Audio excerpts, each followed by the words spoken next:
Welcome to Tiny Hands, Big Dreams. We're going to do a controversial conversation, one we've put off. We've specifically we don't want to talk about that. Homeschooling. There's a lot. There's a lot of opinions. There's a lot of very strong opinions. That's why this is a controversial conversation. People are going to object and tell us we're wrong and we're so right and you should do it this way. And you're doing something terrible to your child. And we're going to give you our experiences, our opinions, and we're going to start with our background. So I went to public school, totally in suburbia, mostly in California, up until I went to a community college in California. Yep. That was it. All right. I did not have such a linear path there. Yeah. Let's see. I was homeschooled until I was 12, I think. Okay. And then I went to a private school. And when I say private school, I mean like the smallest little tiny private school that has ever existed, possibly. So private. 18 students. So small. So private. So small. So it was kind of a strange, unique experience. So small. Which was a middle and high school combo. In downtown Bellingham, Washington. It was a weird experience. Okay. And then I went to public high school for sort of 3 years. Okay. And then kind of hybrid homeschool high school for my senior year. So I kind of bounced around in all the different formats. You got a more interesting. So that's our background, where we're coming from. And then we have experience with two children in schools, homeschooling and public. And charter, unless that counts as public. I'm not really sure if that counts as public. It basically was public. It was basically a public school with a slightly different name and a lot of promises. Yeah. Yeah. So we've experienced We've run the gamut. Children in different situations, in different states. Yeah, and we continue schools to see the outcome of that, and it continues to be more and more solidifying as the right choice in my head. Yeah. So, do you want to talk about how we got to the homeschool with Eli in particular? Yeah. Okay, so he's 11 now. Yeah. I don't even know where all of this starts. I mean, we could talk about daycare. It started daycare. It's terrible. And terrible. And I don't know how many I went through of terrible. And my other son, Rowan, had a lot of terrible when he tried to go to daycare. They talk about socialization, and we'll touch more on that in a minute. With children, a lot of it's bad. Man, daycare was rough. Like, when he comes home, he was like, yeah, they played the punch me in the stomach game. Like, that's a legitimate game at the daycare. Or come home with bites. Yep. Like solid, like other children bites. There's the things. So then, let's see. So with Eli, when we moved to Colorado, which was kind of when he would have started school. So it was just a convenient time. He ended up in a charter school, it was like the beginning of the school. They had all these hopes and dreams and promises about how it wouldn't just be a public school and they wouldn't teach Common Core and it would be so great and things. And so excited. And it was not. And it became basically just a public school you had to pay money for. They ran those dreams into the ground so fast. So fast. And people ask him, like, what are you guys there doing, like, in charge of this thing? And like, I'm sure that they got money from the state. And because of that, then they had to teach Common Core, and they had to do this, and they had to do that. And so they just, okay. They fiscally failed. It was really upsetting. Instructionally failed. Because there was promise there. Sure. And it did not fulfill the promise. Okay, so then we moved to Tennessee, and I'm like, well, might as well try the public school. I don't know. Kind of lost at that point. Like, I don't know what to do. Seems like the right choice. That didn't last terribly long. maybe that lasted almost a year. I don't really remember. But it was a pretty clear decision at that point that it wasn't working. He wasn't learning anything. Health wasn't great because of it. Behavior wasn't great because of it. There just really wasn't a benefit, except that he was out of the house and allowed me to work. This is when we were remodeling a house and building a homestead, so I had more time. Yeah. And that was about the only benefit there. Yeah. And I remember when I brought up the subject of potentially pulling him out and homeschooling him, you were rather opposed. Not because of him, but because of me, and like the extra pressure and stress and time, which is all very true. You're already up early in the morning and, working late at night. Like you had. And none of what you said was untrue.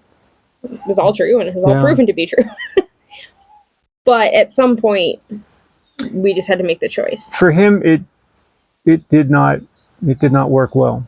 Now, what did not work well? The public school. Oh yeah. Now, my other son Rowan, who may be watching, so maybe his friends. Hi, Rowan and friends. And we just talked yesterday about school in general and the utter catastrophe that is Washington public schools. No, I'm not exaggerating. We'll get into all that. The complete and utter dumpster fire that is the special education system that he got. It's a long story. Sort of slid into at the behest of the situation he was in and his mother, and then they're like, oh yeah. And they always say things like, we're going to get him the help he needs. And, we're going to... Oh yeah. There's a bunch of phrases that they start to trot out. The abundance of caution, and it's in his best interest. If you're in that position and you're on the fence, say no. Hell no. Screw you. Walk away. Don't let them put your kid in the special ed. There's no way out. No, it's like a lot of systems designed to help you that skew you. Okay, but we'll get into that.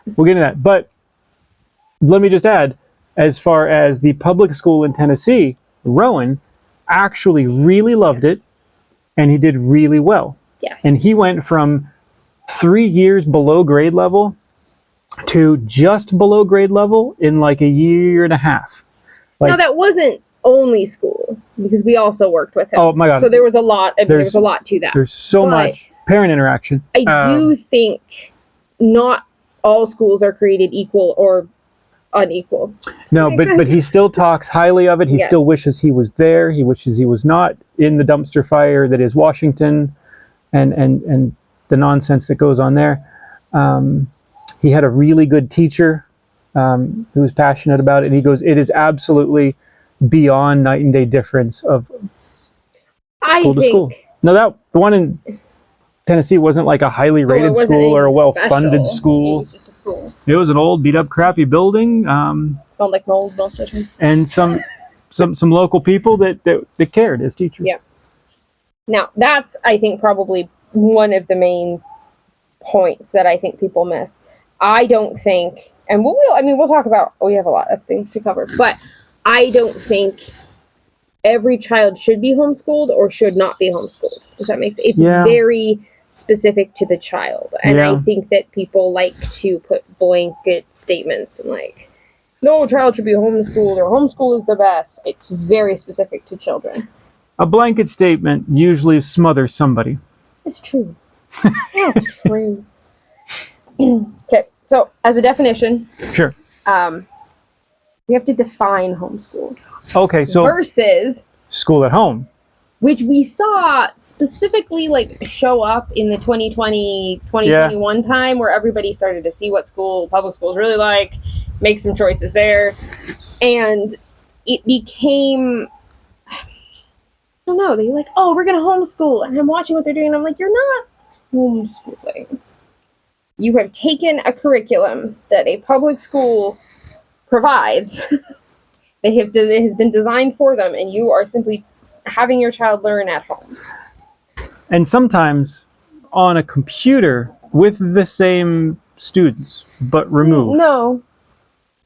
Well, there was Well, there's that. There was remote schooling, which some people opted to stay in, which was sort of a school at home. But I mean, like, literally unenroll them from public school. Yeah. But you were still teaching them and we saw a ton of that. Oh, I'm going to homeschool. Well, I just need to get all the curriculum and the thing and the books and the something. So I don't have to teach them. So does that negate some of the issues we're going to talk about with public school? Sure. I just don't. It is not homeschooling as I knew it growing up. No. And I think that is an important distinction. It's not that one is wrong. But people first getting into it sometimes call it homeschool. And I think it's really not. And there needs to be the clear...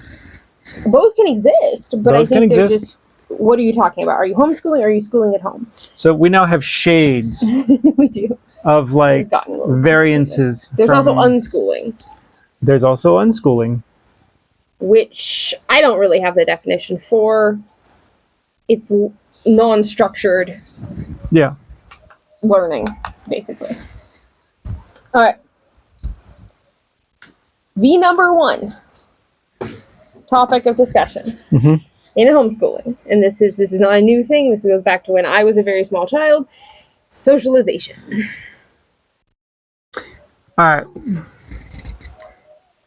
Homeschool children are weird and unsocial. Oh my God, I heard this everywhere. Fair, I'm totally weird and unsocial, and that has nothing to do with my education. We used to go to the big indoor playground. Oh, yeah. In Washington. Yeah. And it was run by a church, and it was like, churches always build these gianty, huge buildings that they're never going to use. So they had this huge, like, gymnasium kind of thing, and they built this giant indoor, like, jungle playground thing. And it was cool. That's cool of germs, but otherwise cool. You might as well just go lick airport handrails. I know, so gross. We always got sick after. Every time. But it was fun. Every time. But you would see the parade from somewhere like out in the boonies, the homeschool kids show up. I wasn't one of those as a child. On the bus. Of like, okay, we're gonna have like this. Bus, it's a van. It's a van. And then, and they're like, well, this is how we do socialization, and and you know, and they're like, oh, they're so unsocialized because you homeschool them, and there's like this whole. I can speak to my experience being homeschooled. Sure. What is your experience? Do you have besides me? Do you have experience interacting with homeschooled peoples, adults, children? That you can recall. Not counting me, I know I'm weird. Maybe that was probably most of it. Was that negative or positive? It was just neither. They just are. Yeah. And people, you know, I mean, I guess if like you're only around the same people, which is your family and your close neighbors, it's a bit of an echo chamber. So your mannerisms and your things and your phrases, and we do it here. We have our own words, our own phrases, our own like little, and I don't think that's either good or bad. It just is. Not so much like rituals, but like little things that we do that's something. Now, and that starts to drift away from what is considered like normal society. Which is normal society. And it's not bad. It just is slightly different. But so you'd see those people and like, okay, well you do this or you something, and you say different words. Like one child looks and says, look at that, look at that, look at that. And the other says, behold. I still wish I had taught Eli behold when he was little. I love that. Yeah. Okay. So it's not negative or positive, it just is. Yeah, they were just slightly different. So my experience, I guess I don't remember as a kid. I had maybe a friend or two. I don't remember being terribly social, but again, I don't think it had to do with homeschooling or not. It was just me as a human being. I've never been a terribly social person. It's not, I'm an introvert. It's just who I am, even as a kid. But I mean, we went and did things. There are activities. You don't have to go to school to interact with other people. Yep. You don't. No. Now, the thing about socialization in school that I've had this argument so many times with people. Like, oh, he needs to socialize with his peers. So one, peers is age peers. It is not intellectual maturity based peers or interest based. Sure. It is age only. And school is the only time in your entire life that you are grouped by your age. It's true. And I was never friends with anyone my age. I didn't like them. If you're in, and there's societies where everybody is the same sort of ethno background, which means you probably have very similar developmental curves as to how you Possibly, develop, yeah. which means you're all sort of on the same page at the same time.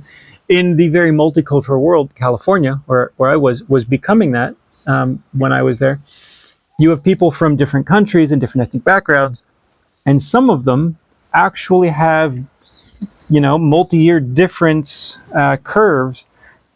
Some mature mentally faster, some physically faster, some language, faster, slower. So all of a sudden, So I've experienced the age-related gets like weird. When I started to like when he went to public school or even the charter school, which is basically public school, and I would go and volunteer and interact with children his age. I didn't want him around those. Sorry. I'm not saying they're all terrible or something, but I'm like, you're not on the same level of human being. So just because you're the same number of years old. Yeah, just we stick y'all in the bin based on a certain thing, and we expect you to all learn at the same rate and do the same thing. And it's like, no, this child should be learning this stuff. This child really just needs to play for another year or two before they start learning. Other people learn at different levels. It's fine. It's just, it's a strange expectation, socially speaking. And I think, yeah, then that was, the different ethnicities simply have different curves to get to adulthood. For sure. So part of me wants my mom to just be in on this conversation. She would have much to say about me. Comment section. Right there. I know that she always said, as far as the socialization goes, because while we did activities, I wouldn't have said that I really had a lot of friends as a kid. I don't remember really having a lot of friends as a little kid. My brother and I are 5.5 years apart, so it was, kind of get along sometimes, except when we didn't. But she's always said, and I see it with Eli, the ability to speak and interact with adults as a child. Most children that are just sort of on the public school train don't interact with adults or older children the same way. Because they've only been around their peers or teacher. So I spent a lot of years in my youth with my great-grandmother. Mm-hmm. So my mother was always working to try to support me as a single parent. I don't remember her much from my younger years. She was always working because that's what she needed to do to support us. So my great-grandmother, my great-aunt, grandfather, my aunts, uncles, that's who I grew up around. That's the house I was in. So I learned to interface with adults at least as much, if not more, other children. Which I'm told by some teachers later on that I was mature for my age, and I can walk into a room full of kids and parents, and I will gravitate towards in conversation with the parents versus the kids. And yes, and be just fine talking with them. The other kids are thinking they're talking about purple dinosaurs and things, and their finger smells bad, and I'm like, it's just. So the socialization, while I don't know, I think it can be complicated because I think socialization can be important as a human being, but I don't think that it needs to be age based. I don't think it should be. I don't think it's good if it is, to be honest. You could start with that, but really people need to sort of sort themselves out by your developmental age, which could be completely different. Sure. If you have an interest in something that no one else your age does, you're icky. You're weird. You're just weird. Yeah. Yeah. And instead of the isolation of like, well, you're weird because you don't belong with us, and the thing because you. Yeah. Public school is really closer to jail. These are the inmates you're stuck in a room with. Kind of, do yeah. exactly everything we say. Don't make noise. Don't move around. Well, and if you get into, so the whole point of the socialization conversation is so that they're capable of interacting with all these different people.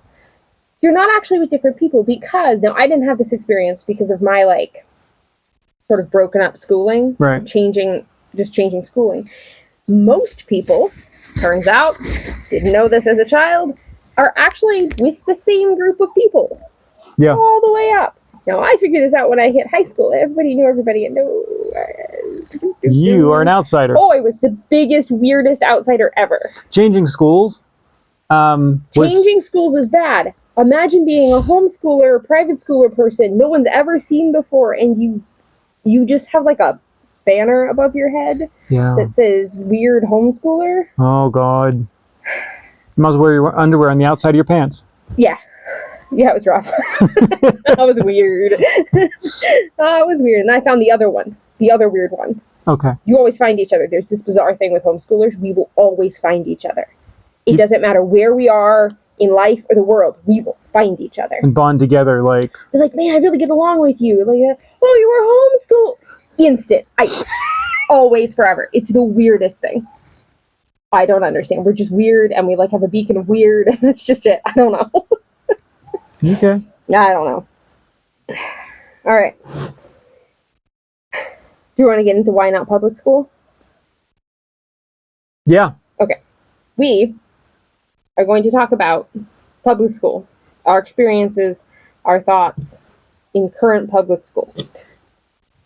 We are going to go over onto Substack to do that. Yep. For safety purposes. Yeah. So this next clip, we'll put a link below. Head over to our Substack. Head to our Substack. We don't want to be canceled or whatever off of YouTube. Quietly banned. Thank you for your platform, but to talk freely, we're going to go somewhere else. Yeah. So we'll be back on this soon. Okay. All right. Public school. Public school. Oh, God.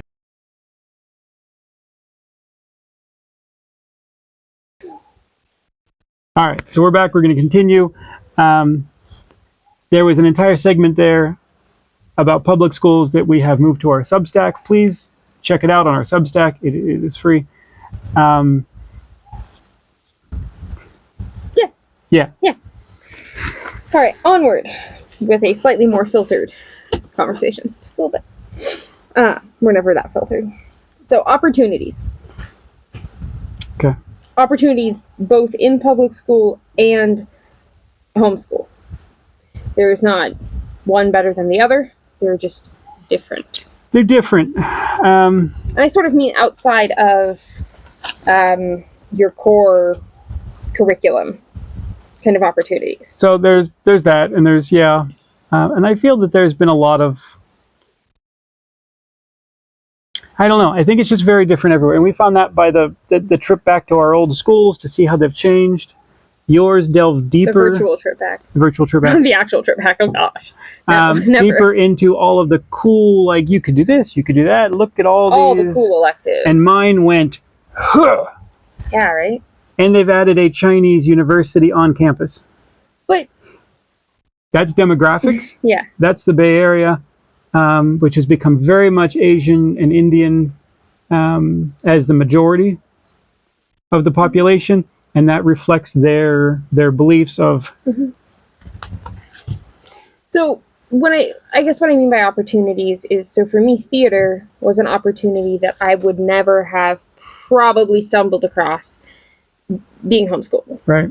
I mean, it's not that you can't. It is just perhaps not something that is put in front of you as here's an opportunity. Sure. In homeschooling, you have to be a little bit more intentional, maybe, about seeking out the opportunities. And it may not always be available locally. It's not always. Usually it is. Usually as a what? I don't know where a thing like becoming part of theater. It's pretty easy. There's usually a community theater that you can be a part of. I guess if you're in like a city-ish sort Bellingham had it. Bellingham, but a lot of rural places. But what I'm saying is you can go, if there's one in a local school, a lot of places, and this might be sort of a side note, but maybe I guess it's related to the opportunities. What people don't know is that a lot of school districts will allow you to enroll in extracurricular activities as a homeschooler. Oh. Now, that is not an elective class, although I think some places you can do that. Okay. You can be part of sports, you can be part of like a school play. You can do things like that as a homeschooler in some school districts, in some states, in some countries, etc.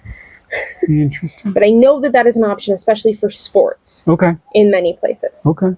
So it doesn't mean that you have none of those public school opportunities. It just means that they're not in front of you, and you have to work a little harder for them. When you're in school and young like that, and you're like, oh, the electives. Yeah, and they literally put the paper in front of you. What do you want to sign up for? You're like, okay, and that can alter your whole life course based on simply what they put in front of you. But that doesn't even necessarily mean that it's what you want. But that's also, now it seems like the only choices. You don't really then seem to have the range of like... No, you only have the choices that your school provides you. Yeah. You don't have the choice to decide to go learn about some super off-the-wall thing. I mean, I guess you do, but it's less of a choice since these were the choices. Well, it isn't a choice within school. Right. So it is that outside of school. And most kids aren't going to do something like that outside of school. Unless their parents push them. Well, there just isn't time. Yeah. Think about it. You're in school for all of these hours. I used to go home and sleep. Right? Which was the other problem with public school of having to be there at 7 something in the morning. I don't even know. I missed 7:45. I missed a lot of my first classes. No, you. Is the most morning person ever?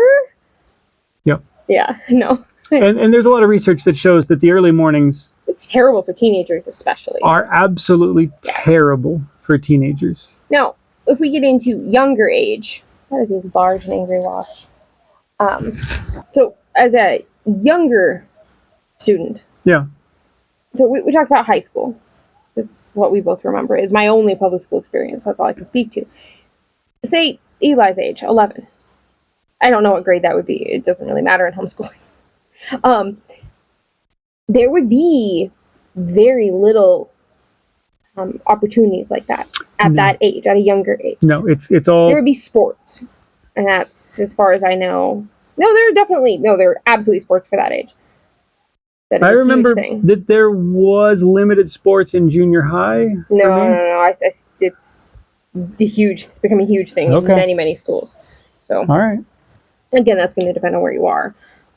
But as far as like the interesting electives, that the learning outside of your core curriculum, you don't have those opportunities as in a younger grade. You just don't. No. So, I mean, there are opportunities in public school that you wouldn't have in homeschooling.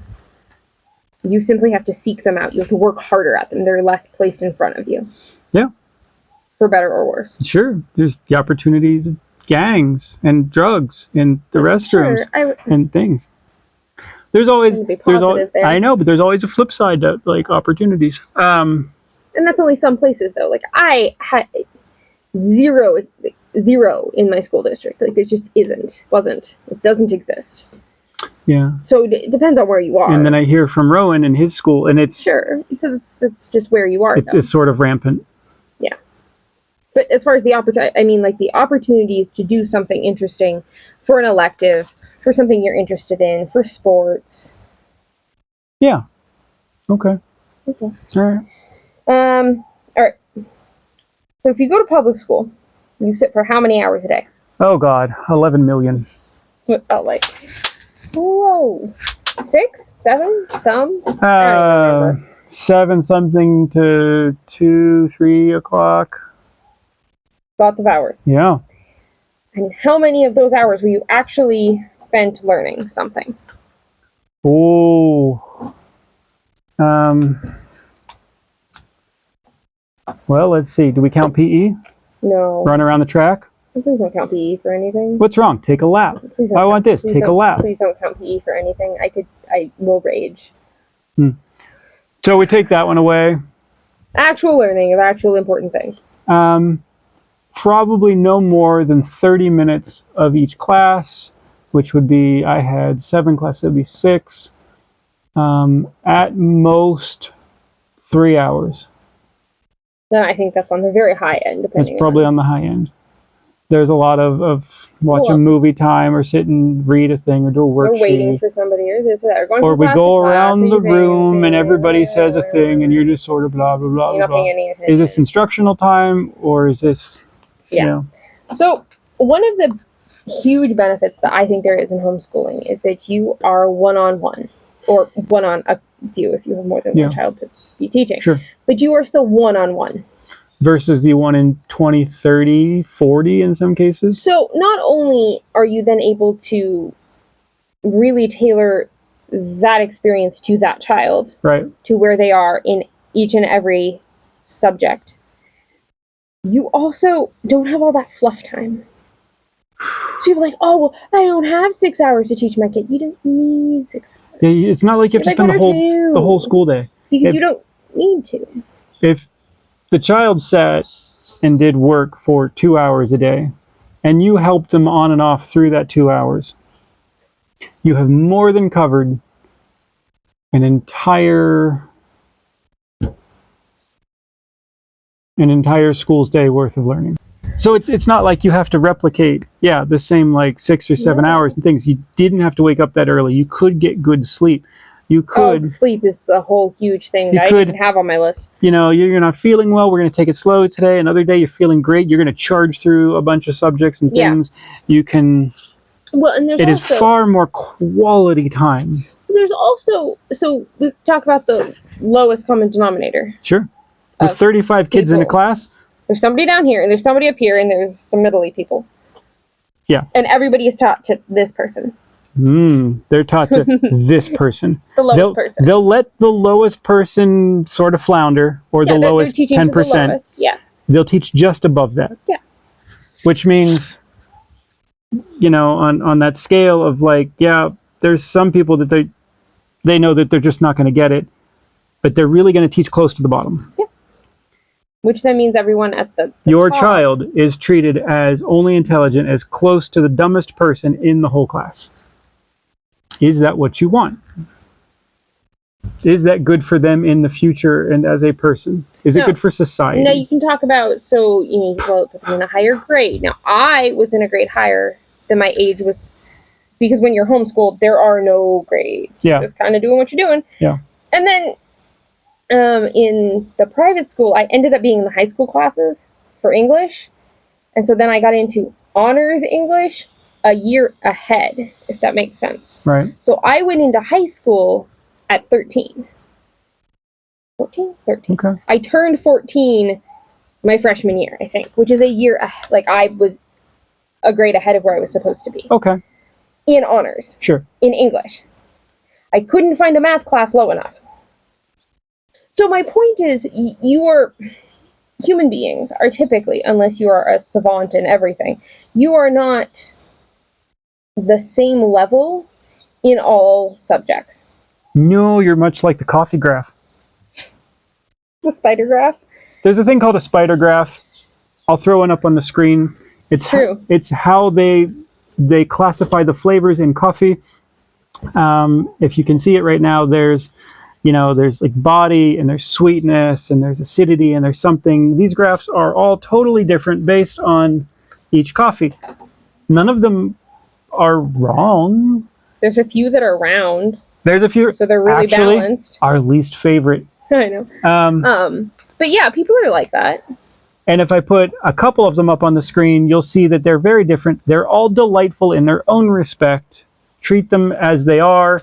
They might need to be treated differently in preparation and roasting, whatever else. So like I have always been in advanced English. Right. But my math has always been like, I'm going to scrape by and just beg the teacher not to fail me. Literally. That's my strengths. Yeah. Someone else has the opposite strengths. We should not all be in the same classes learning the same things. No. That's a recipe for failure for everyone. You're either going to not learn because there is not the one-on-one to walk you through the thing that is really, really hard for you, or you're on the other end and you're you're so far ahead, or you are so far ahead of the rest of the class that you're bored. And bored kids are trouble. So with 30, 35 kids in a class, you get, if you divide it equally, 1.5 minutes per student of individual time. Maybe. Yeah. Maybe. Since the teacher's probably going to talk for half an hour, there's only 15 or 20 minutes left over.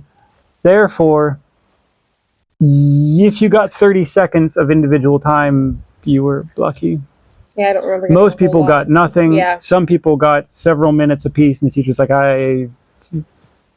you'll have to like something after class or thing or something, or yeah. So being able to individualize the education and spend that one-on-one time means that while you may only be doing school for an hour or two a day, it is way more valuable and way more quality than the 6 hours of sitting around. It is. It is far more quality. Huge benefit.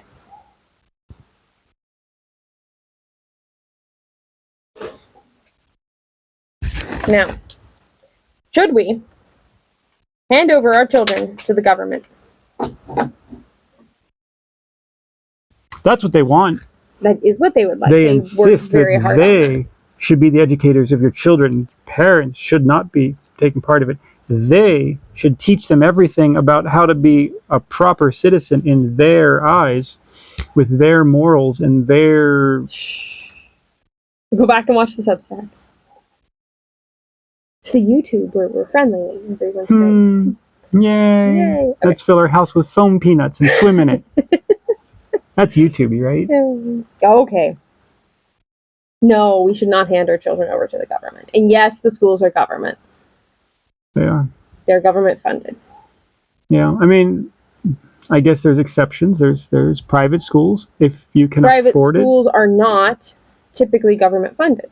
Yeah. Sometimes they are. Often they are privately funded. That's why they're a private school. So they're not beholden to the government curriculum choices and things. Look, I respect people's religious choices. I don't think many of them are right. I don't think that they're based in a lot of fact. So your religious schools can teach then there, and they can teach different things, but it's a different indoctrination. It is the indoctrination you choose, though, as a parent. Yep, it is what you choose. And other people may think it's wrong, but at least you got to choose it. You hand them over to a public school, yeah. You don't choose that. I mean, I guess you are by then choosing to allow whatever that school and the government wants them and to when know. And there's certain religions that have had fairly violent reactions to some of it. Who was it, in Michigan or Minnesota or something, that they managed to remove like the LGBT like part of the curriculum because they're mostly Muslim now. Absolutely no in their religion. Yeah, so you get into those kind of situations. But as parents, sure, to have the child and just go, here you go, to the government. You're expected, like, you raise them. You're expected to do that. Oh, this is what you do. You hand your child to the government for 12 plus years on either end. Because legally, usually there's daycare, and usually there's... Legally, you have to.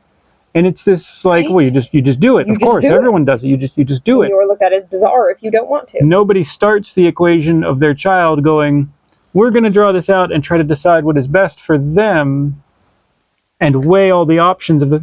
That's very rarely done. You just do it because it's the thing you do. Yeah, it's, oh, you're old enough to go to school now.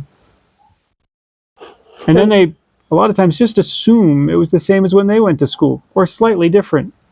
Which still has its issues, but it definitely isn't true. Yeah. Testing. Filling in the little bubbles, circling the answers. Not outside the line. Don't circle outside the line. My name never fit on this stupid little, like, fill in your name thing. Never. I was Christ. Yeah. You get test result back and it says Christ. And I'm like, no, it's Christopher. In that accent, too. Yeah. Thoughts on standardized testing? I always did well on standardized testing.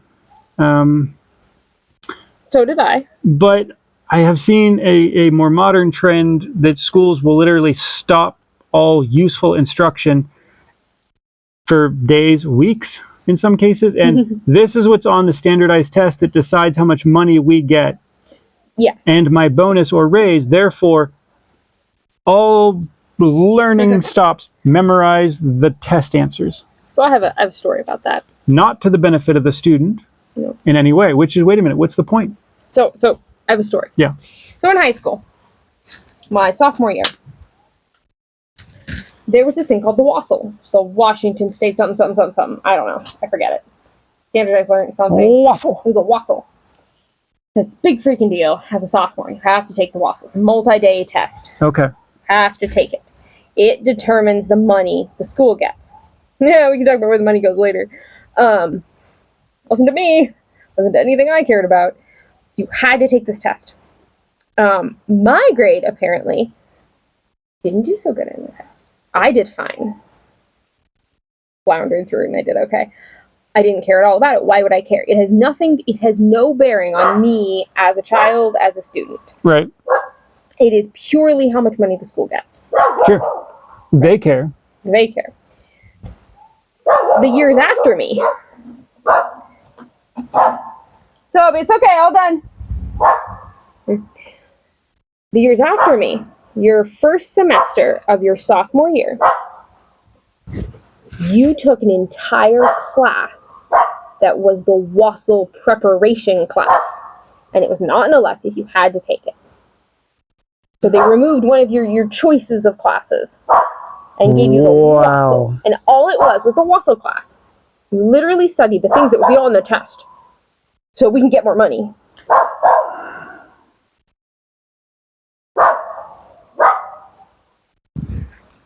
So the Washington government.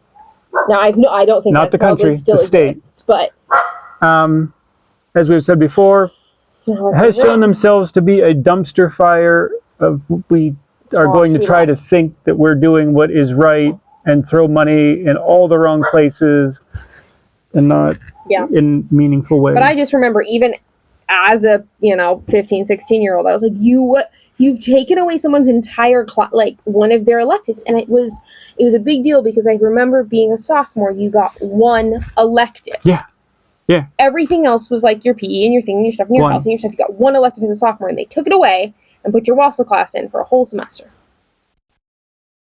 Just to pass the test, to get the money for sports. That's a giant FU. It didn't affect me because it was the class after me. But for the football team, right? Yeah.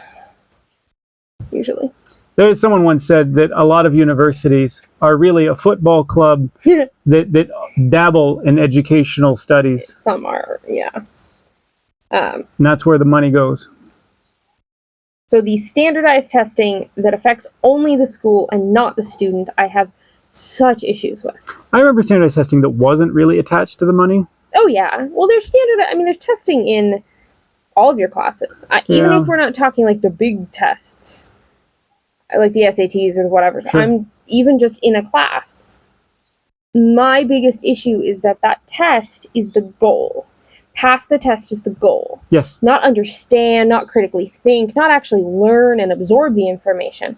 Memorize the dates of whatever historical events so you could answer them correctly on a test, and then you will forget them for the rest of your life. I don't remember a single thing. You memorize them for the test. At what point did France invade the... Yep. I could pass them because I can memorize well. Sure. Like theater, I could memorize. Doesn't absorb. The day after the test, I'm like, he's gone. And at some point, people in government patted themselves on the back after passing that idea, thinking they're doing a good job. While I think that some testing can be helpful in understanding where a child is, in a large group setting. Again, sure. I think in a homeschool setting, if you are an aware parent, you are simply aware of where your child is with certain subjects. You don't need the test to tell you. No. You have an intuitive awareness. You are there, you're watching, you're listening, you're because I don't think that testing is very stressful for some children. More than others. Yeah. I was very good at it, but it stressed me out. and I focused and I like studied, and it was very, very stressful. Yeah. Where it didn't need to be, because it had no real bearing on the rest of my life if I could pass the test. Anyway, that actually is a good lead in to real world skills. I would say it is my number one reason for homeschooling. What real world skills did I learn? Oh, no. And we'll go back to high school. Okay, because the only real world skills I learned outside of homeschooling was actually in the private school, not public school. So I'm thinking. Are you thinking? I mean, well, outside of some basic mathematics and English. Now, of course, if you're going to go science. into a certain field, that may be different. But I'm talking outside of a career field. I'm talking. A lot of people ask, like, you're teaching children, you're trying to give them a start in life. You don't tell them how to change a tire on their car, how to do their taxes properly and all of its convolutedness, how to properly save money for their retirement. Because remember, if they haven't bought a house, by the time they're 12 years old, they won't be able to afford it. True. Yeah, people are like, I'm sorry, I was in kindergarten when I was supposed to be buying my first home. Because that's how, like, you become, like, an average person now. Yeah. No. Pretty much utterly devoid of real-world skills, except for tiny little nuggets here and there, which were a lot of times special projects that the teachers sort of did. Exactly. Not curriculum as much as the few teachers that went out of their way. Yeah. Now, the things that I can remember learning had next to nothing to do with the subjects. They were human being skills, if that makes sense. Yeah. There were things that my teachers imparted on me that had nothing to do with the subject. Just like about morals or communication, just like life things. But as far as real world skills of, how to change a tire, no, not a clue. How to eat anything properly. About finances. Take care of your health, take care of your money, take care of your family, your children. Now, I will say, I'm still going to go back. This is the only time in my entire life I have had any school pride. Those are now classes in my high school. There were classes about budgeting and there were way more like home ec classes. Yeah. So some schools are clearly doing something right. People are going to mob on your old hometown now. They don't know where it is. Oh, yeah. We haven't said it. But the real world skills that you are not going to learn in any public school, no matter what it is. You are not going to learn how to build a house. You are not going to learn how to raise animals or garden or process those things to eat. There may be small exceptions of some of these things in some areas, but very small. Vast majority, no. Now, so we look at what have we taught as a homeschool environment here. Real world skills. Real world skills. The child understands much better than most any adult that I know nutrition. Oh, no, not that one. I thought you meant about like building the house. Well, because he's way above me with all physics and understanding. Physics, math, material sciences, physically how things work. I've met master's students who have graduated from Stanford University, masters in engineering, doesn't know what the hell a handheld cordless drill is, how it activates, or how to change the tool attachment. You mean the drill bit? You mean you pull the trigger and it like does it? And then how to drill a hole to put a screw in metal. You got a master's, right? At Stanford. You somehow got to that point in your life. A very bright dude. At no point. None. Did you have basic familiarization? I can also guarantee. Common tools? I can guarantee he doesn't know how to change a tire. Okay. We found the fence again. Hopefully. Yeah. Well, that was the electric fence. The pig didn't try to eat the chicken. No. So you get into those kind of things. We got an 11-year-old up here. Use almost any tool that I own. Pretty good. He's up there doing forms for a little piece of cement for the bottom of a wall. He's setting that up. doing the whole thing. He's God. I taught him all about He could physics in ways that I never understood, because there are things that you need, like at 11 years old. He could go, and we could let him loose and just tell him to build his own small house, and it would mostly work. No, he could do it. You know, a little crude, but he's 11. But he'll build it, and he'll get better at it, and he understands like oh, and you have to have this, and the forces have to then. If you use a screw or something, if you're not going to use a screw, you have to like set it up to this and that, and then he can look at it and be like, that's not working. I have to change that. Okay. The critical thinking. Yeah. Is important in all parts of life. And the failure analysis. Yes. Because you can't improve unless you can analyze failures. So while some people see that today, oh, you're always pointing out failures. Actually, that's generally a brilliant engineer. Will just sit and point out the failures of something all day long. And you're like, well, you're just a downer. No, they're a brilliant engineer looking at the failure modes of all of the things and then realizing how to change each one so they don't fail in the future. That's the best person ever around. They don't teach that in school. No. They don't teach how to take care of yourself in school. They absolutely do not. And it starts with a crummy school lunch and a school breakfast that is, for the most part, garbage. There's no nutritional information in schools. There was just an article I was reading, a small sidetrack here, about the most obese place in the country, which was somewhere in Texas. Lubbock? I forget. Some town in Texas, like 80% of everyone's obese. And there was a lady who came from Mexico, spent her youth in Mexico, and said that, when she lived there, her family cooked, they made normal foods, things she ate, stuff that her mom or her grandmother made. She just ate.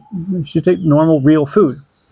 Moved to the U.S., started eating school lunch because it's offered free to everybody, and it's a lot of junk food, fried foods, refined white flour, sugars. Processed. A lot of processed. And over the next 5 years, went from a normal-looking person to an obese child. Mm-hmm. And straight up says, that's where I learned that this food leads to this lifestyle, and not just the lifestyle, but eating these kind of foods. And here I am. And everybody else is too. The whole town. Yep. And it's just terrible. Yeah. That's what they taught her. That's what they still teach. Even if it isn't a class, you're still teaching. And that might be something that people miss, is it's not just the classes that teach a child. It is their entire existence. It's everything they're around. It's everything they see. It's everything they hear. They're sponges. They're sponges. Teachers know this. So teachers who may not have the same viewpoint as you will use that as every little innuendo, the way they accent words talking about certain people in a negative tone connotation, other people in a positive tone, a thing is something, oh, I'm going to reward this, they're special, better people, this and that. Well, you should be ashamed for what you are as a person. You get into some of these weird things, and I hear there's a lot of that.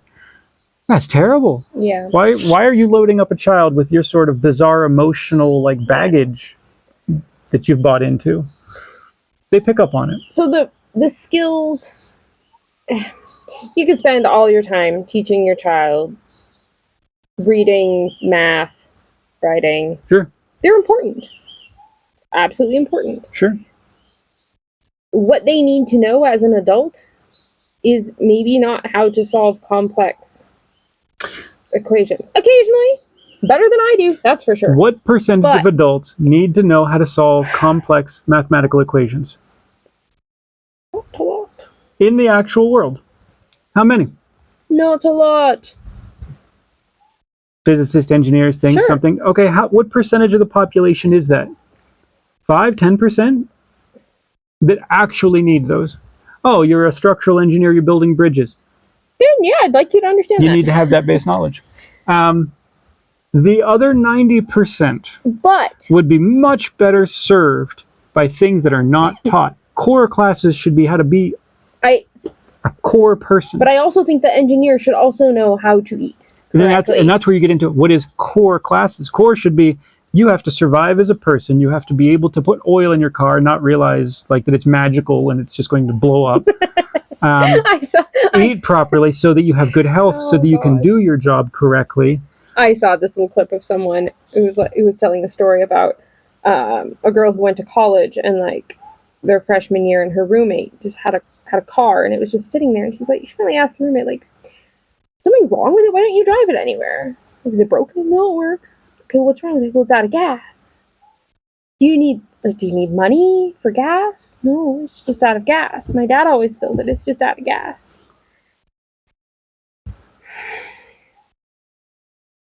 Woof. So, college student, you say. Real world skills. Yep. Very basic, even. So, an average home, if you're a homeowner, you have even if you're not a fix-it kind of person, you have a small toolbox. I don't expect everyone to build their own house. That's fine. Door hinge is loose. Tighten it.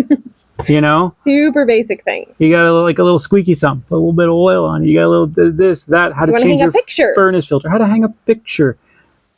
The use of basic tools due to basic things. And then can you cook basic meals?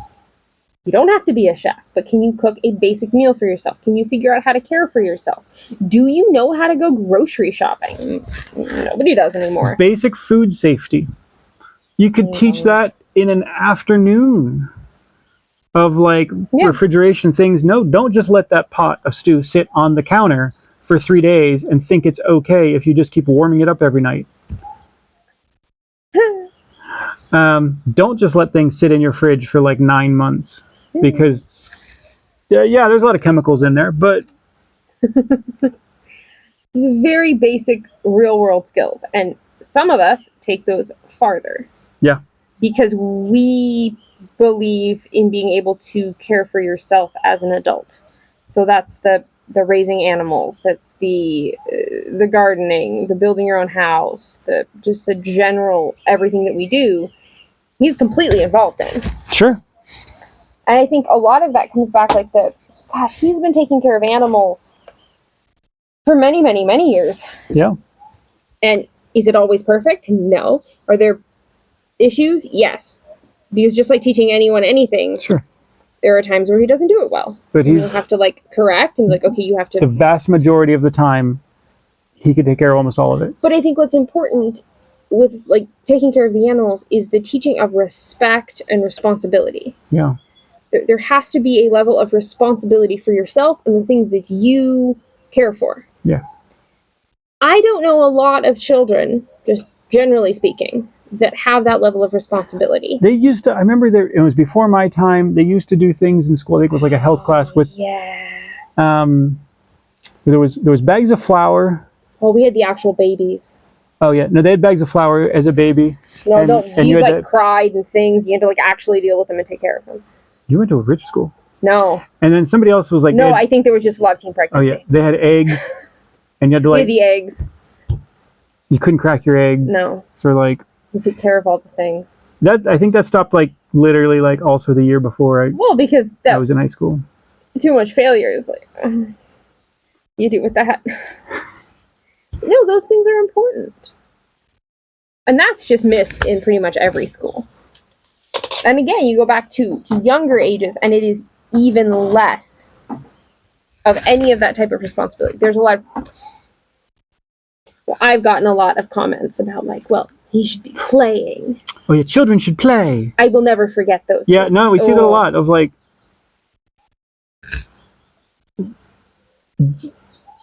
So one. Oh, there's so many things I could say. Well, so one. I can only speak to this child right here. He does have free time. Sure. To go do whatever random projects. I don't know what he does sometimes. There's wood and there's things, and he comes back with a thing. I don't know. He does stuff. A caterpillar in a jar. Mr. Poops. Mr. Poops is a gianty red, black, white, yellow caterpillar. It's about this long. I think it's a sphinx moth. Mm-hmm. That's what the kid says. And he's done this before. He keeps it in a jar with a screen lid. Feeds it the right leaves. And he has to go find the right leaves, the ones that it likes to eat.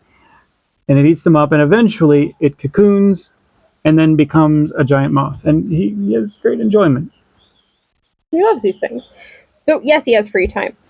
Also, this particular child wants a job. He wants to work, he wants to be active, he wants to do, he wants to build, he wants to... Stay busy. He wants to. Yeah. And when he doesn't, he becomes unpleasant.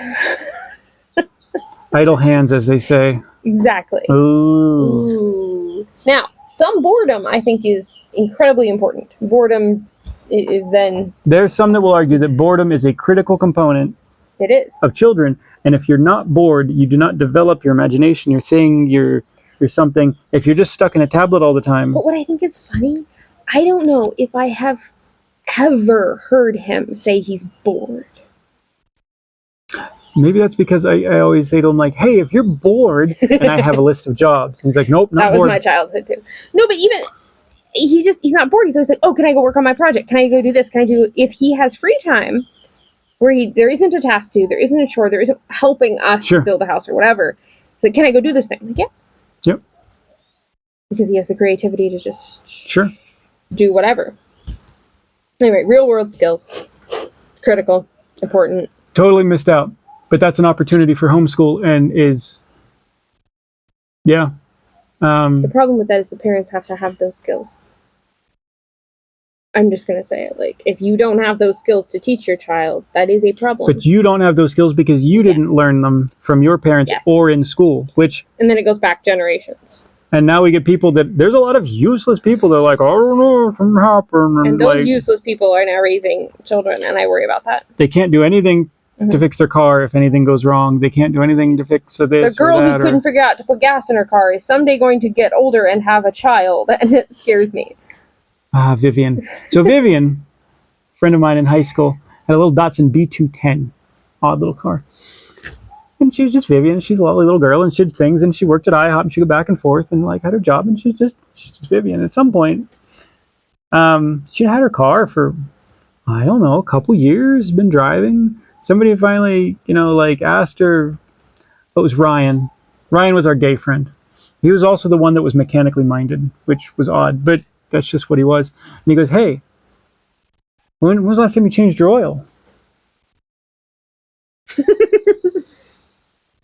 And Vivian just sort of blanked, and he's like, you don't change your oil? She didn't even know what that meant. I never told her that was a thing you do. And he's like, when was the last time you added oil? And Vivian, in classic Vivian, and I remember this so clearly, just like cocked her little head and she goes, you have to put oil in the car? Oh God. Oh God, how long have you owned this thing? Been driving it every day for years. So, we go out to the parking lot, not a drop shows on the dipstick. They add several quarts of oil, shows on the dipstick. It doesn't run any different. Vivian had a magical car. She escaped that one, luckily, with the magic of Japanese craftsmanship. Nobody knows. Nobody knows. Yeah, no, like having those kind of skills is critical. But just no one's ever explained like you have to do basic maintenance on anything, everything. Yep. All right. Skipping around here a little bit. I did a quick Google search of like, why shouldn't I homeschool my child? Because I'm just curious what comes up. Danger. Just curious, like things that maybe I forget to think of because of, I don't know. The amount of times I saw expense come up, the expense of homeschooling. Now, there is one expense. The only real serious expense is that someone has to be at home. Now, there are parents who work full-time and still manage to homeschool. You still have to have someone with your kid. Yeah. Now, I don't know, you can have a family member, there's lots of ways around that. Sure. It can be done in certain situations. Yeah. Rarely. So there's the expense of loss of income if you decide to stay home. Yes. If you decide to do that. And that can be very difficult. The world is getting massively less affordable by the minute. But I have seen, and I have to say this, if you're doing Google searches about homeschooling, be aware of not just, there's what other people say, and that's probably what you're looking for, is educated opinions and things and people's experiences. A lot of what you will find on Google anymore is placed there. Yeah. It is propaganda. They repealed the Smith-Mundt Act. Obama did that, which it made illegal the use of propaganda against U.S. citizens. They repealed it, which means they are now allowed to use propaganda and false things and just blow it all up across the internet and make it look like a bunch of real people, organizations, news articles, and whatnot. And it is absolutely inundating the internet. So they're not real. Finding real information is difficult. Yeah. I intentionally did it, knowing that. Because if someone searches about homeschool, that is what they're going to see. So I want to talk about those things. Yeah. How much do we spend on the child? Negating like clothing and things that you'd already we don't spend that, but that you would already have to buy for a child. Like specifically as a homeschool. We made photocopies of worksheets. Oh, not photocopies, but we printed out. We printed. Yeah. Sure. We printed a whole lot of worksheets at a few cents a page. Big stack of them. Probably bought a binder at some point. Yeah, we bought a binder, some pencils. Occasionally a new pencil. Books we just download off the internet. If we were still in the States, we would go to a library. Sure, which we did. Oh, yeah. I mean, it's an online library. We used to love the library in Tennessee. So there is a ton of stuff saying how it's so expensive and the curriculums are so expensive and you have to buy all of these things and do all of this fancy stuff. This gets into the school at home versus homeschool. We talked about that in the beginning. But there's also free curriculums out there. So there are not free curriculums. I thought there was. There was the open source stuff. There are not any real free curriculums. Not really. Okay. Now, that's important. And I want to talk about the idea of a curriculum. We're so good. First, I'm going to briefly just go down my homeschool experience with Eli. When we decided to pull him out of public school and homeschool him, I had grand plans, and I am positive that my mom laughed at me when I told her, because I thought that a more structured system would work, and I had this whole plan of different modules and different months, and we were going to go do these things and learn these specific things. I tried to school at home. That very quickly went out the window, and I realized, one, all that stuff's really expensive and really stressful. Yeah. I see homeschooling families, I'm sure if it works for them, it works for them. That's fine. They're always going and they're always doing and they're always going to this co-op and this group meeting and this activity and it's this field trip and this thing, and it's just not what we are as people. Okay. It's not. It's just not. Words are very loud. And I realized that the curriculums are all incredibly expensive. And they are all, that I could find, I'm sure there are exceptions, either one, religious-based, which, while a lot of the information is good, it has a slant I didn't want. It's real hard to get your science handouts. Oh, it's not even science. English. Literally everything is wrapped in religion. And if that's what you want, that's fine. It's not what I want. Or it was all Common Core. I don't want Common Core. I can't do it. We have strong feelings about Common Core. It's 1,000 times harder. It makes no sense. There is zero logic in it. I don't know where it came from. The depths of hell. I can't remember the whole story of where it came from. Yeah. It was evil. Yeah. I detest Common Core. There's a lot of conspiracy theories about the true terrible nature of Common Core and where it came from. I thoroughly detest it. We're not fans.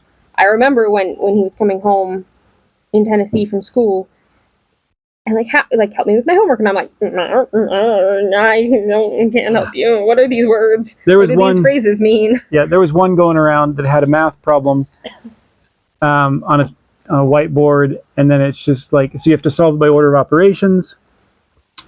And then it says the answer is 2, and then it's written out again. It says the answer is 17, and it just says both of these are correct. You can't do that. And somehow in the Common Core they've gotten rid of the order of operations on mathematics. And I remember showing that to one of my engineer friends when I worked at Komatsu, who is an engineer who literally builds the machines and makes modifications and deals with critical airflows and poisonous gases and things and forces and of like mining equipment underground. And he yelled, and he said, ah! He goes, people are going to die. You can't do this. No, you have to all have the same understanding of math and engineering and things. So you talk about engineering, and you're like, well, if kids are learning Common Core where math's all fuzzy and weird, this is going to end poorly. So, curriculums are either religious or Common Core, or there's probably a few others, but they're all expensive. And they all go back to school at home. You open the book and you do this page, and then you do this page, and then you do this page. What if that page didn't make sense and they need 6 more to understand that concept? Yeah. And what if they already know the next 5 concepts? Yeah, I've paid for those pages. A lot of those don't. And some of those pages, and you're looking at them, you're like, who wrote this?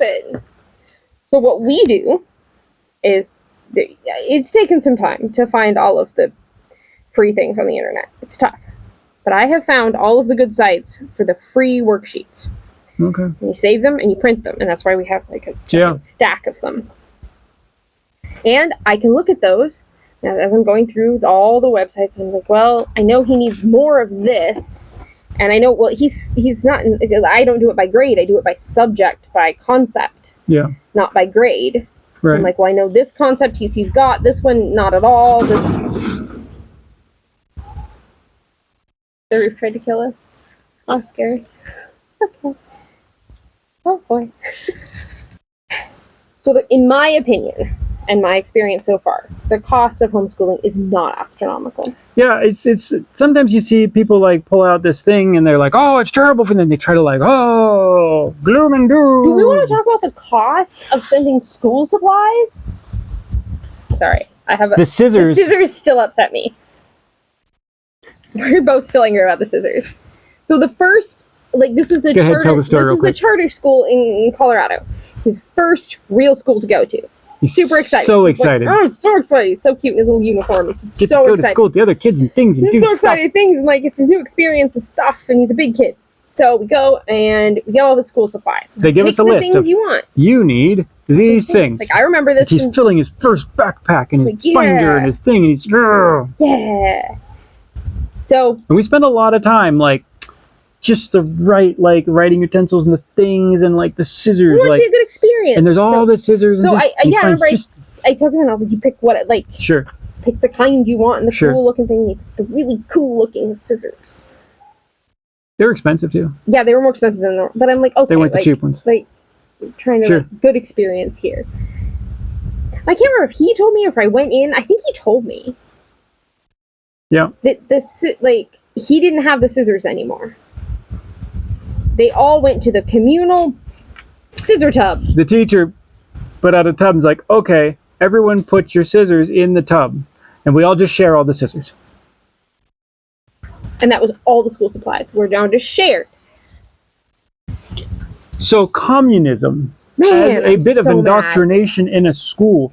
And this is one of those insidious little things you don't see coming, but you're like, did you just totally take the concept of personal private property and things and something and blow it out the window and force everyone to just put it into a shared communal little thing, and then you're at the luck of the draw for whatever you get when they say, okay, everyone needs a pair of scissors and everyone has to rush to try to get the good ones that were probably yours. I guess everybody else knew this and they all got the cheap ones, and everything else was the $1 cheap pair of it's crushed. We're still angry about this. It's crushed. I think he's over it, but I'm not. He was so upset at the time. He was so upset. I was upset, and I'm like, mad. This is communism. Those were his supplies. We bought them for him to fit his hands, and they weren't cheap. And that's it. So as far as the cost, remember how much every year of all the supplies and things. It's silly. No. As a note, and I guess maybe this should have gone in the beginning. Some places, some places, homeschooling is, many places, homeschooling is frowned upon. Sure. We came into the issue in Tennessee that I was not allowed to homeschool him because I had been homeschooled and I did not have an adequate diploma. Even though legally in Washington State, where I was homeschooled, I had a legal diploma that my mom wrote out as my educator. Yeah. And that was perfectly fine. I was also a full-blown adult with a child, just saying. Yeah. Come on, we're past this. I could not homeschool him without an approved diploma or a GED. Like, no, you can just go get the GED. I'm like, lady, school starts in like a week. We were a little late to make that decision. Yeah. And I'm like, what do I do? Which it was a very stressful. I remember there was a phone call to my own mother, just like, you won't let me do this. And I was so angry. Yep. So angry, which I think that there are darker reasons behind that of trying to break the homeschool. Sure. Generations cannot homeschool. If you can indoctrinate every other generation, that's good enough. I said no. So I found the farm school. Yeah. Now, the farm school is a nifty system. They have an actual location in Tennessee. It wasn't near us. It is an online school. They do not provide you a curriculum. They provide you basically your documentation, your legal homeschool entity system. You become a satellite teacher. Yes. They are the entity that you are now schooling your child at. So they track, you submit your attendance, your grades. Your grades. Right. They will go all the way through high school and give you an approved diploma because they are a school. Yeah. So it's not a homeschool diploma, it is a school diploma. Right. It is a fantastic workaround, and it does work worldwide. You are responsible to ensure that you are doing what you need to for your local regulations and guidelines, but it is worldwide. It's economical, and it gets you out of it's very cheap. The weird jeopardy that you're put in by society of you have to have a certain thing and a piece of paper and something else. So if anyone, it's like you want to go to college, you have transcripts, you have a job, like you have to show this for a job or for something. Mm-hmm. Okay. So it is all there, and it's kind of a lifesaver, honestly, for a lot of people. It has become very popular in the last handful of years. I can see. So that's an interesting point. There's a lot of conversation about you don't want to go through homeschool. You don't want to be homeschooled all the way through high school because then you don't have a real diploma, and colleges don't. Funny enough, colleges are actually starting to favor homeschool applicants. There we go. Well, not all. A lot of public schools have turned into daycares. Trash heaps. Because of so many reasons that we've sort of covered.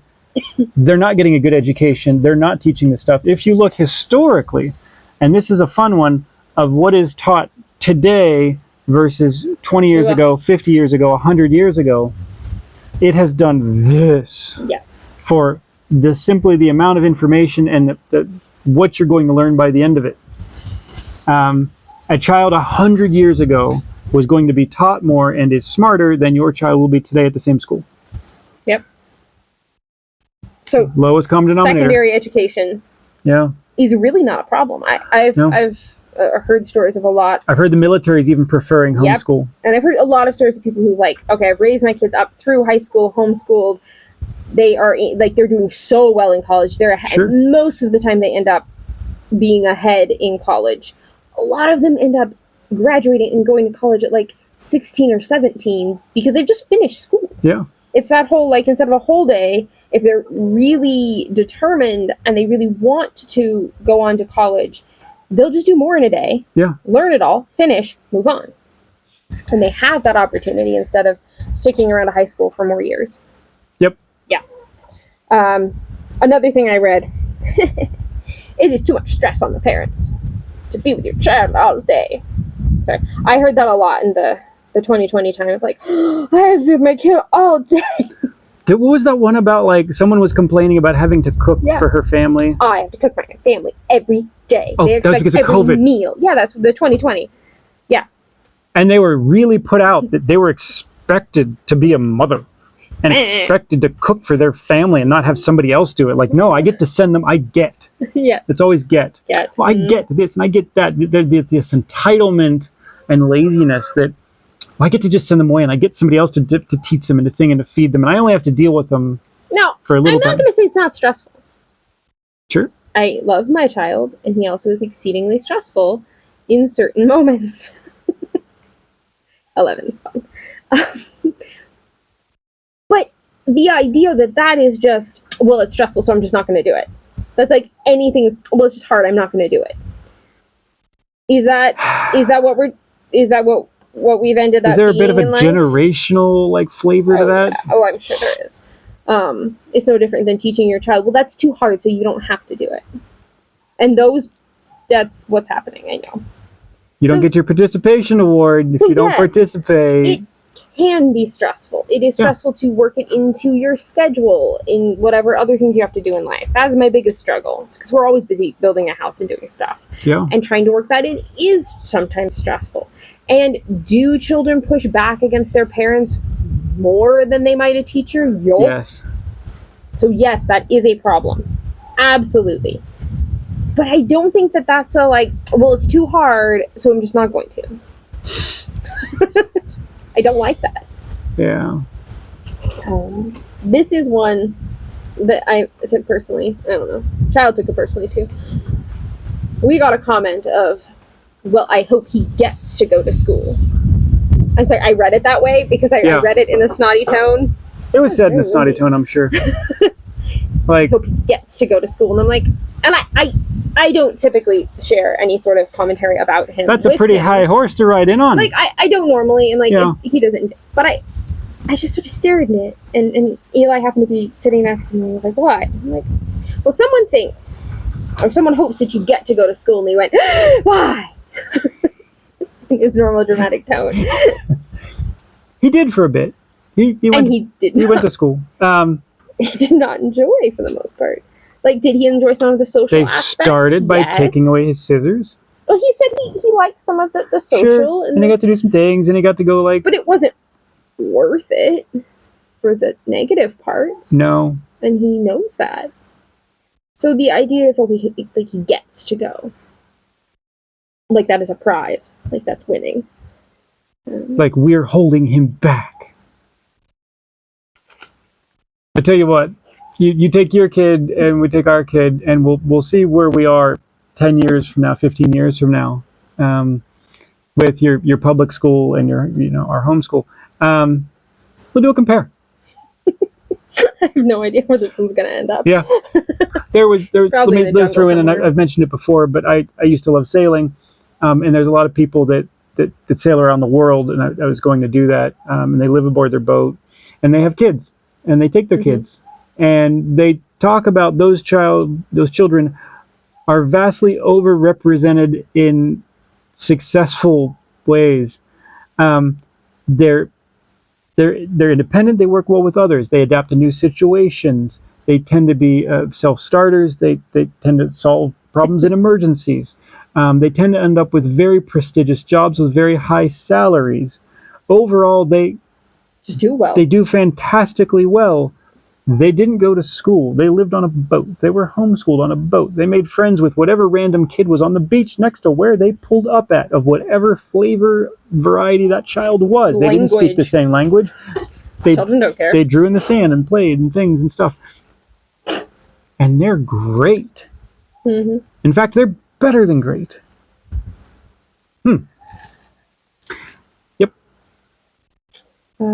We kind of covered this before, but the freedom to like dive into interests is just so important to me.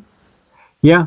And there's things we've played with here, and there's things we're going to delve in more. So we're building a house. It's made of mud. The child has an interest in making things out of clay, plays with it occasionally, and it's like, well, and we watch the Primitive Technology Guy channel, who's a cool channel.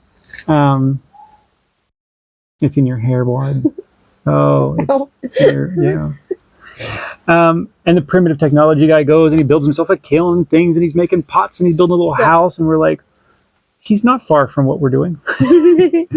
So we might build ourselves a kiln. Yeah. We might start playing with pottery. The kid's gonna do it. I'll help.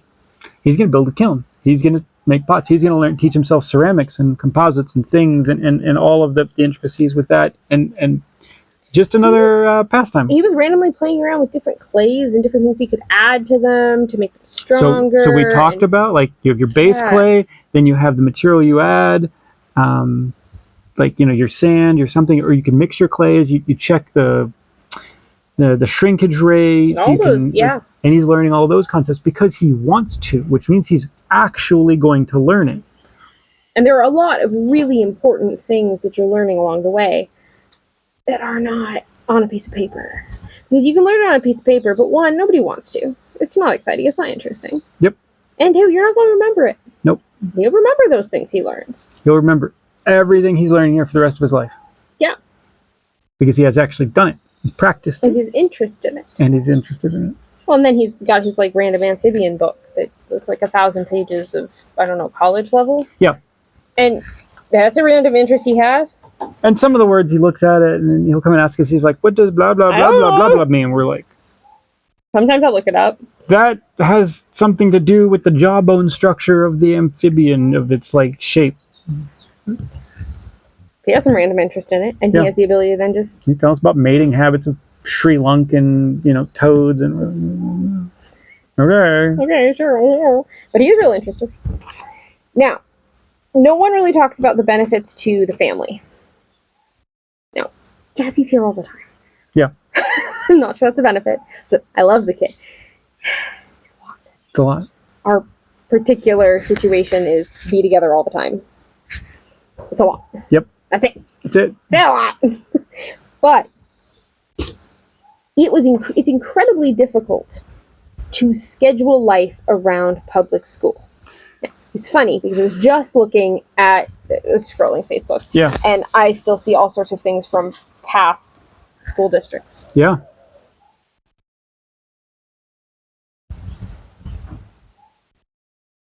That was a weird noise. It was the strangest noise. I don't know if that was a bird. I think or it a was. Monster. I think it was a school of monkeys who got caught up in a whirlwind. That was a really strange noise. Okay. So, our school district from Colorado is a giant pile of cold disaster. Sure. All their buses are out. No buses. It's a 2-hour late start. You are expected to still get your child to school on icy roads with no buses, though. It's okay. We're no transportation. The buses with automatic chains on the tires can't make it. No, they won't start. I'm pretty sure you should just close the school and be done. But that's besides the point. I remember having to manage driving him to school because it was a long drive. Your front-wheel drive Hyundai with semi-bald tires is way better than the big industrial school bus with the chains. So, it just wouldn't start. They said their buses wouldn't start. And I'm like, you have failed. Everyone was very mad about it. It's besides the point. It's okay. As a mechanic. I know. I'm pretty sure this is a solvable problem. Yeah. But I remember, okay, there's a late start, there's an early release, there's a break, there's a this, there's a that. There's a teacher in service day. But you know what I remember in Tennessee, we got to the point of, I couldn't go work. Yeah, I just couldn't. There were so many days off. It was impossible for me to actually have had a job and manage that schedule that was constantly changing. Or he's sick. You have to come get him right now. Not that he was really sick. No, but he won an award for best attendance. He missed no days of school while he was going there, which gained him the award. And they did not enjoy my comment that I made. Oh, look. The unvaccinated kid. You don't say. You didn't like that? They didn't like that at all. No. We have no opinion about that subject, though. Nope, none. Anyway. Not on YouTube. No. Anyway. I was thinking about the benefits of having him here. So aside from trying to manage a public school like schedule is a disaster, and I hated it. It's just such a pain. There is also, he has gotten to the point, realistically, where he is actually incredibly helpful. We actually kind of need him. And this You guys harkens went back. off on like on a day trip, and Yeah. I'm going, No, the lifestyle, and this harkens back to a frontier sort of lifestyle like existed 150 years ago. Everyone is part of life. Yeah, like everybody helps out. Everybody has jobs. If you don't, you have to scale back what the family is trying to achieve so much that you're just not going to get anywhere. Think about how much like he has helped with building the house so far. Massive amounts of help.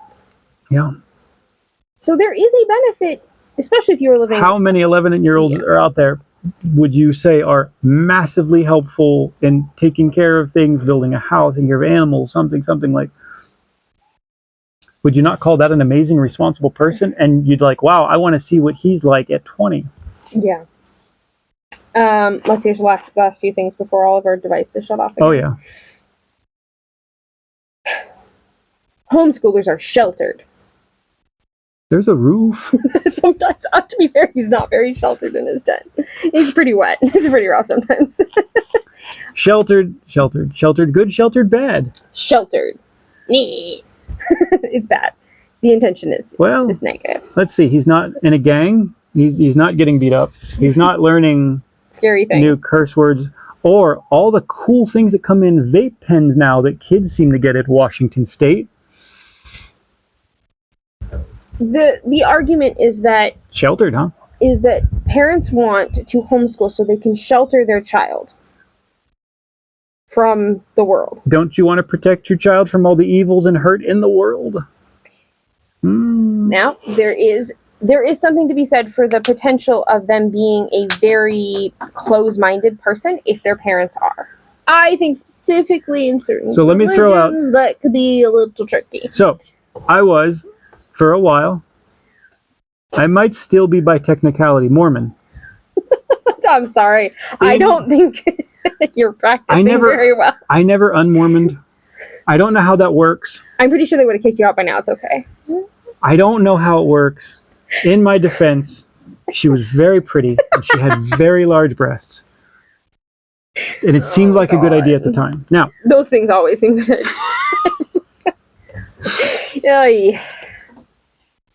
Boy. In their family, deeply religious, absolute true believers, very sheltered. That's so loud. Oh, that was so loud. Very sheltered, very problems arose. They only got to listen to church music. They only read scriptures. They didn't read their books. They didn't watch TV. They didn't. Now, I've met other people like that, and the problem comes out. The Amish have a bit of it. But the Amish have an interesting solution. They're super sheltered for most of their life. Now, the Amish have Rumspringa. They let them out to go nuts, experience the world. It's all fine. It's all fair. It. Decide if you want to come back or not. Which I think is a great way of doing it. And a lot of them come back. Yeah, if they don't come back with, AIDS or something. Happens. So, I've watched people from the church, Mormon families, be raised this way, all of a sudden get out into the world. Even an aunt of mine who raised their child, and she would hand them raisins and say, "This is chocolate." Was it raisins? I think it was raisins. Something else. It wasn't chocolate. And they're like, chocolate. So other kids would talk about chocolate, and she's like, "I ate chocolate." And I'm like, this is going to backfire. And generally what you see are these children that are super sheltered for their own benefit, find out that they've been missing out and or lied to, and just go off the deep end, and at some point they end up in drugs and prostitution and things and craziness and something, because it's all they're confused. They are not tempered against the environment. They have no immunity, no immune system, as you should have. If you go and experience places and do things, you learn about that. You learn there's bad people. You learn there's things. There's something just like your immune system learns diseases, and then you develop your defenses against it. They have none. No. So there is a sheltered.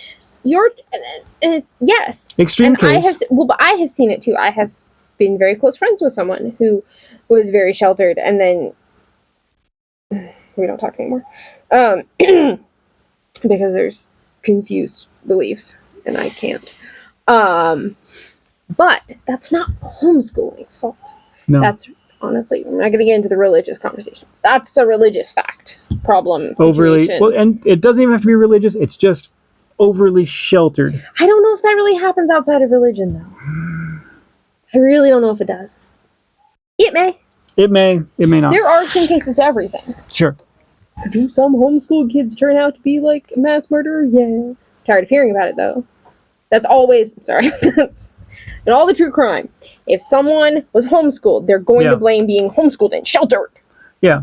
They're never going to blame the drugs the kids are on and the legal ones. No. Just who the person is. Oh. Your brain is broken. Okay. You're damaged. It has nothing to do with your growing up. Okay. You're just a broken person. Like in some of the instances, like don't blame the situation. There's a preconceived notion of, oh, well, that's your answer. Like that's your diagnosis. Oh, that's your because of this. Because of this. Now, I don't think being sheltered is always a bad thing as a child. I would like to make sure, I thought that was a parent's job, is to shelter from a certain level of danger, pain, disaster. Yeah. Scary, gross. I mean, there's things out there in the world. Does he have unfettered access to the internet? And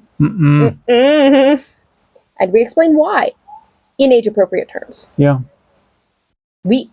I think that's the key, is that we explain the whys of things. Like, why can't I have internet in my tent on my iPad? Well, because there's things on the internet that you should not see. Someone says if you sign up for a YouTube Kids account, the first video that like always shows up is "Am I gay or not?" or something like that. And as a little kid, you're like, I don't know, like maybe things. Yeah. Don't do this to kids. Don't try and push things in their head. It's like let them just grow up to be who they're going to be. But from the sheltered standpoint, we do shelter from he does not have access to the whole internet because I think that would be dangerous. Honestly, truly dangerous. That being said, he does wield a machete, and it scares the crap out of me. He's pretty good with it. I hate it.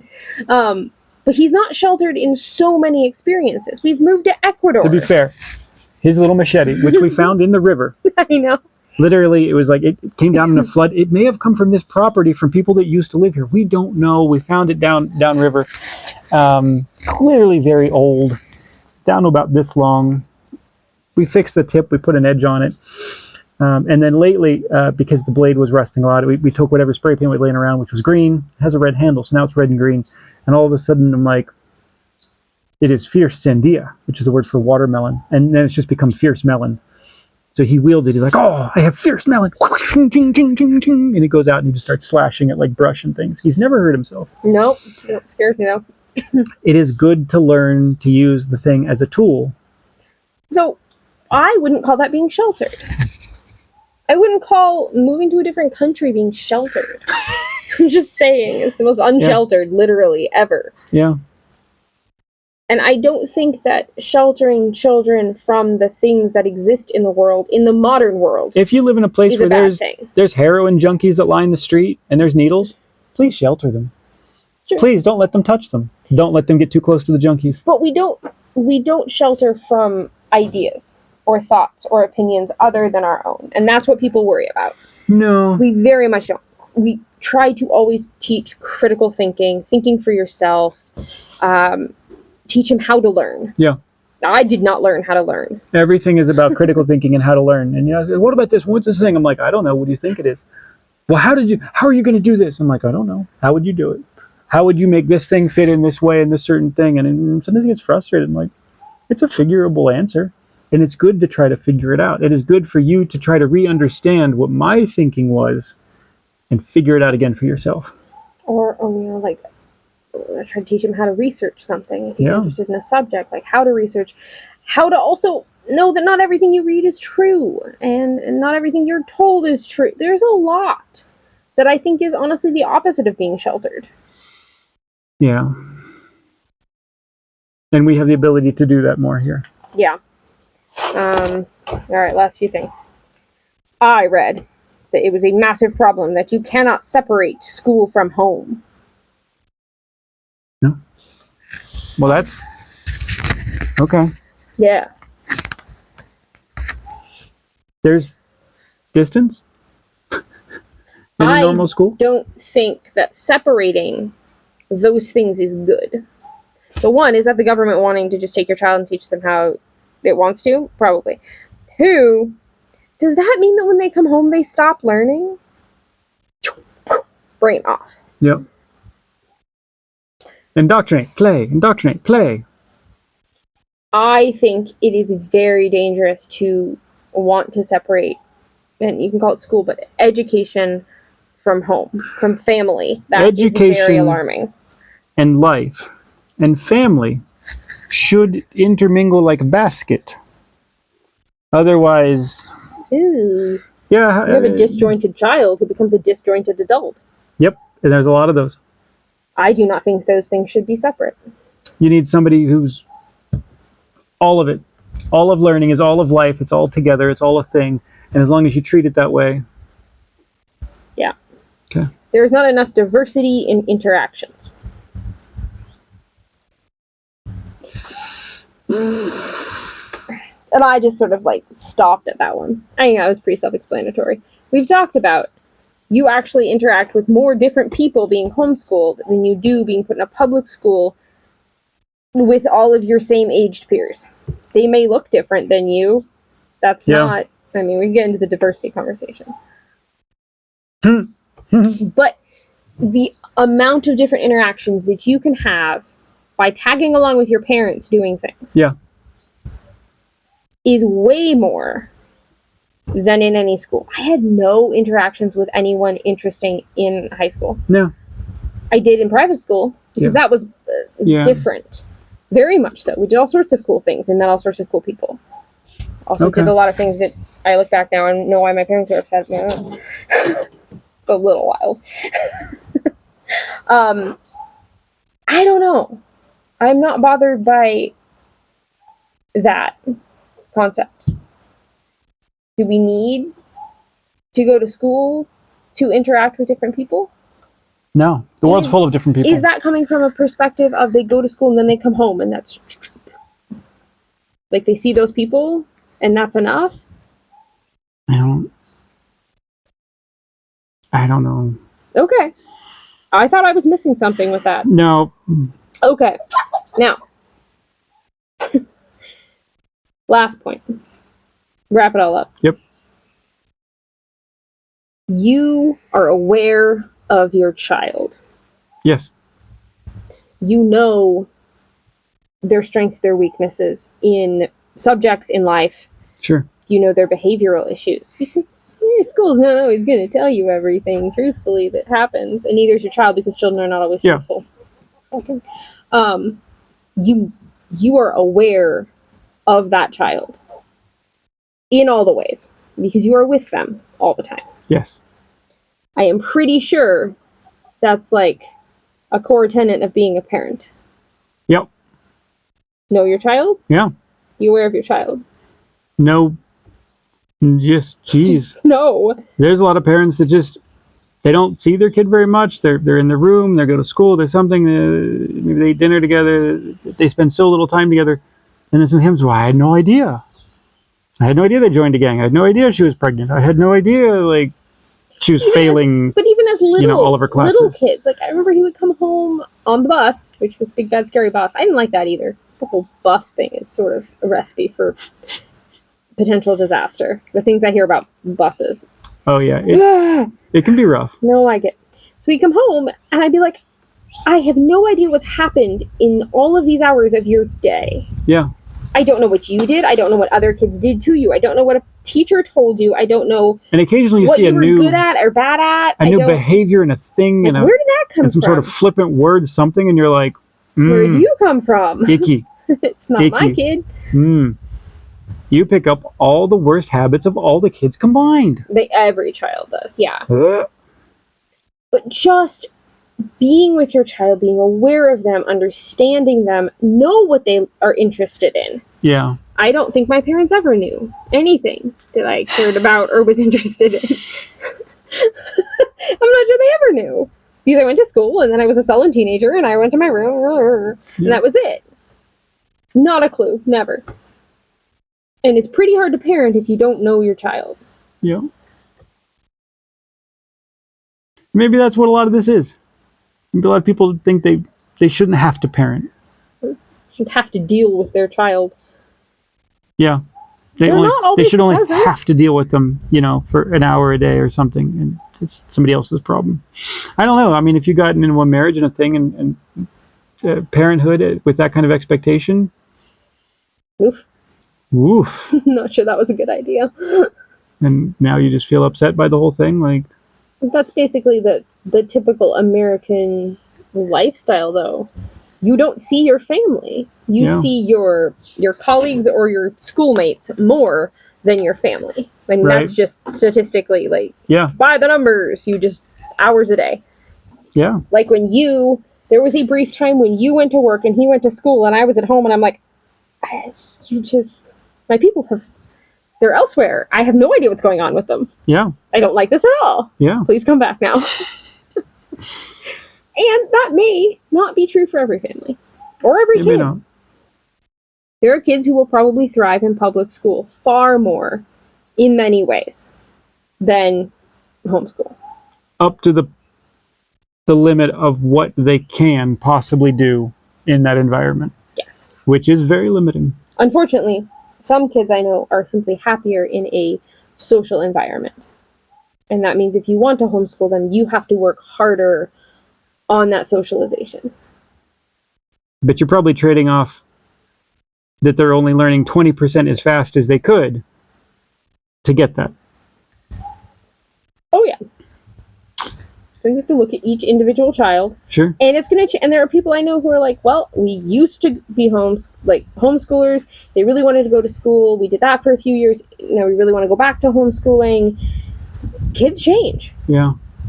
And different kids want different things and do better in different ways. Yeah. But homeschooling is not evil. It is not evil. We don't all turn out super weird. It works out pretty well for a lot of people. All right. Well, on that, thanks for watching this mega video. Oh my gosh, this one's a long one. Subscribe if you haven't. Check out the newsletter, which is just a cool newsletter. There's no other strings attached to that. And we'll see you for the next one.